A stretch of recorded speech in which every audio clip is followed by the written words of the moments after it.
بسم اللہ الرحمن الرحیم۔ السلام علیکم ورحمۃ اللہ وبرکاتہ۔ یہ چند مختصر سے کلمات ہیں اور ان کی تاثیر بے مثال ہے اور اس کی برکتیں بے شمار ہیں۔ کلمے دو ہیں، لفظ دو ہیں اور برکتیں بے انتہا ہیں۔ وہ کیسے؟ ایک ہمارا دشمن ہے، وہ ہمیشہ سے ہمارے پیچھے لگا ہوا ہے، وہ ہمارا پیچھا نہیں چھوڑتا، حتیٰ کہ جب بچہ دنیا میں آتا ہے، پیدا ہوتا ہے تو وہ پہلو میں آ کر مار کر اس بچے کی چیخیں نکلوا دیتا ہے، حتیٰ کہ وہی بچہ جب فوت ہونے لگتا ہے، کوئی بھی بزرگ ہو کے کسی بھی ایج میں وہ دنیا سے جانے لگتا ہے تو اس وقت بھی وہ ورغلاتا رہتا ہے کہ آج یہودی ہو جو، آج فلاں مذہب اختیار کر لو، فلاں کر لو، میں تمہیں اس موت کی تکلیف سے بچا لوں گا۔ کھانا کھانے لگتے ہیں تو آ جاتا ہے، مشروب پیئیں تو آ جاتا ہے، آپ گھر سے نکلنے لگے ہیں تب بھی آ جاتا ہے، آپ گھر سے جانے لگے ہیں، آنے لگے ہیں، ہر حال میں وہ آپ کا سامنا کرتا ہے، آپ کے پاس آپ کے ساتھ شامل ہو جانا چاہتا ہے، آپ کے خون میں، آپ کی ذات کو نقصان پہنچانے کے لیے، آپ کے کاروبار کو نقصان پہنچانے کے لیے گاڑی پہ سوار ہونے لگے ہیں تو آ جاتا ہے۔ یعنی کوئی بھی ایسا موقع جسے وہ جانے دے ایسا ہو نہیں سکتا۔ تو ایسے دشمن کا کوئی علاج بھی ہے؟ یعنی جو ہر وقت ہر انسان کے پیچھے پڑا رہتا ہے، اس نے اللہ کے سامنے قسم کھائی ہوئی ہے کہ میں تیرے کسی بندے کو بھی نہیں چھوڑوں گا۔ لہٰذا اس کا مختصر علاج میں آپ کو آج بتاتی ہوں انشاءاللہ، جو کہ ماشاءاللہ الحمدللہ بہت ہی برکت والا ہے۔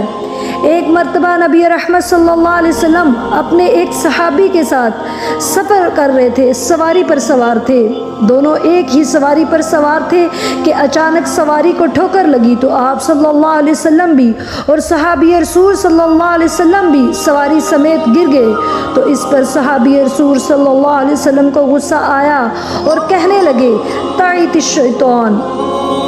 بولے اس شیطان کا ستیہ ناس ہو، ہمارے پیر و مرشد ہمارے نبی صلی اللہ علیہ وسلم کو گرا دیا، ان کی سواری کو بھی گرا دیا۔ لیکن آپ صلی اللہ علیہ وسلم نے فوراً تعلیم دی، تربیت کی کہ جب بھی تم میں سے کوئی کہتا ہے کہ شیطان کا بیڑا غرق ہو، میرا یہ اس کی وجہ سے نقصان ہو گیا ہے، تو اس بات پر شیطان خوش ہو جاتا ہے اور اتنا خوش ہوتا ہے کہ پھول کر ایک مکان جتنا بڑا ہو جاتا ہے، استغفر اللہ، خوشی سے پھول جاتا ہے کہ دیکھو پھر میری قوت، دیکھو پھر میری مہارت، میں نے یہ سب کیا ہے۔ تو اس لیے آپ صلی اللہ علیہ وسلم نے فرمایا اس کو ذلیل و رسوا کرنے کے لیے جو نظر نہیں آ رہا، ہمارے خون میں دوڑ رہا ہے، انسان کو گمراہ کرنے کی ہر وقت کوشش کرتا ہے، تو لہٰذا جیسے ہی کوئی نقصان ہو، جیسے ہی کوئی ٹھوکر کسی کو لگ جائے یا کوئی گر جائے تو پھر اس کو کچھ کیا کہنا چاہیے؟ تو نبی کریم صلی اللہ علیہ وسلم نے کہا کہ ایسے موقع پر جیسا کہ ہم گرنے لگے تھے یا گرے ہیں تو ایسے موقع پر بسم اللہ کہتے، تعیت الشیطان کہنے کی بجائے، کہ جو بھی ہوا اللہ کے حکم پر ہوا، تو وہ شیطان اتنا ذلیل ہو جاتا ہے کہ بالکل سکڑ جاتا ہے، ایک وہ کیا کہتے ہیں بھیگی ہوئی مکھی کی طرح کمزور ہو جاتا ہے کہ اس نے تو اللہ کا نام لے لیا ہے نقصان کے باوجود۔ تو یہ ہے آج کا وظیفہ، آج کی دعا۔ اگر آپ کو ٹھوکر لگے یا کہیں ٹکرا جائیں یا آپ کو کوئی نقصان ہو جائے تو زبان سے شیطان کو گالیاں دینے کی بجائے فوراً کہیں بسم اللہ کہ میرا اللہ ہے نا اس نقصان کو پورا کرنے والا، مجھے نقصان سے بچانے والا، اس کی توفیق سے ہی میں نقصان سے بچ سکتا ہوں۔ بسم اللہ اپنے ہر کام میں شروع کر لیں، گھر سے نکلنے لگے ہیں تو بسم اللہ پڑھیں، گھر آنے لگے ہیں تو بسم اللہ پڑھیں، کھانا کھانے لگے ہیں تو بسم اللہ پڑھیں، گاڑی پر پاؤں رکھنے لگے ہیں تو بسم اللہ کہیں، لباس چینج کرنے لگے ہیں تو بسم اللہ کہیں، واش روم جانے لگے ہیں تو بسم اللہ پڑھیں، یعنی کہ آپ ہر کام سے پہلے بسم اللہ کہیں تو انشاءاللہ اللہ کی برکتیں آئیں گی، رحمتیں آئیں گی، اور شیطان جو آپ پر ہر وقت وار کرنے کے لیے بیٹھا رہتا ہے یہ ذلیل و خوار ہو جائے گا۔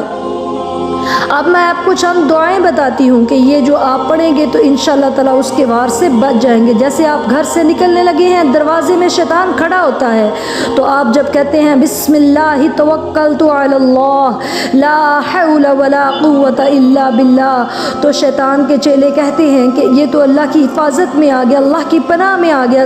تیرے شکنجے سے بچ گیا، تو اس لیے تو یہاں سے اب چلا جا۔ تو اسی طرح جب ہم واپس آتے ہیں تو بسم اللہ اللہم انی انی اسألک خیر المولج وخیر المخرج بسم اللہ ولجنا وبسم اللہ خرجنا وعلی اللہ ربنا توکلنا. یہ لمبی دعا ہے، لیکن اگر آپ کو یہ دعا نہیں آتی تو آپ خالی بسم اللہ کہیں اور السلام علیکم کہیں، تو شیطان جو باہر آپ کے ساتھ تھا وہ اندر گھر میں شامل نہیں ہوگا. اور پھر جب کھانا کھانے لگے تو بسم اللہ وعلی برکات اللہ کہیں. لیکن اگر آپ کو یاد نہیں رہا، درمیان میں یا اینڈ پہ کسی بھی ٹائم پہ آپ کو یاد آ گیا، تو آپ بسم اللہ اولہ و آخرہ پڑھ لیں. تو یہ جو کھانا شیطان نے کھایا ہوتا ہے آپ کے ساتھ، وہ پھر الٹی کر دیتا ہے، کیا کر دیتا ہے، اور آپ کو کسی قسم کی بیماری میں اللہ تعالیٰ مبتلا نہیں کرتے.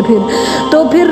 کیا کہتے ہیں، آپ گاڑی پہ سوار ہونے لگتے ہیں تو سب سے پہلے جب بھی پاؤں رکھیں تو بسم اللہ خالی کہیں. پھر اس کے بعد آپ گاڑی میں سوار ہونے کی دعا پڑھیں کہ بسم اللہ والحمد للہ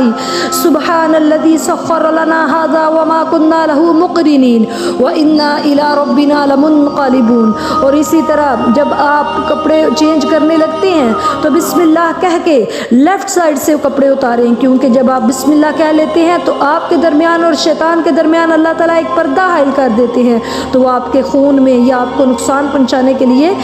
پاس نہیں آ سکتا. اور اسی طرح جب آپ واش روم جانے لگتے ہیں تو آپ بسم اللہ اللہم انی اعوذ بک من الخبث والخبائث پڑھ لیں. تو کیونکہ اگر آپ غسل کرنے کے لیے جا رہے ہیں یا واش روم میں وضو بھی کرنا ہے تو بسم اللہ کے بغیر وضو نہیں ہوتا اور وضو کے بغیر غسل بھی نہیں ہوتا. تو آپ باہر بسم اللہ پڑھ کے اندر آئیں گے تو انشاءاللہ ادھر آپ نے بولنا نہیں واش روم میں، تو آپ کی وہ دعا جو ہے، وہ وضو جو ہے آپ کا ہو جائے گا بغیر اندر دعا پڑھے. تو اسی طرح آپ یہ دعاؤں کو لازماً پڑھیں. اللہ تعالی ہم سب کو مسنون طریقے سے زندگی گزارنے کی توفیق عطا فرمائے. آمین. السلام علیکم ورحمۃ اللہ وبرکاتہ.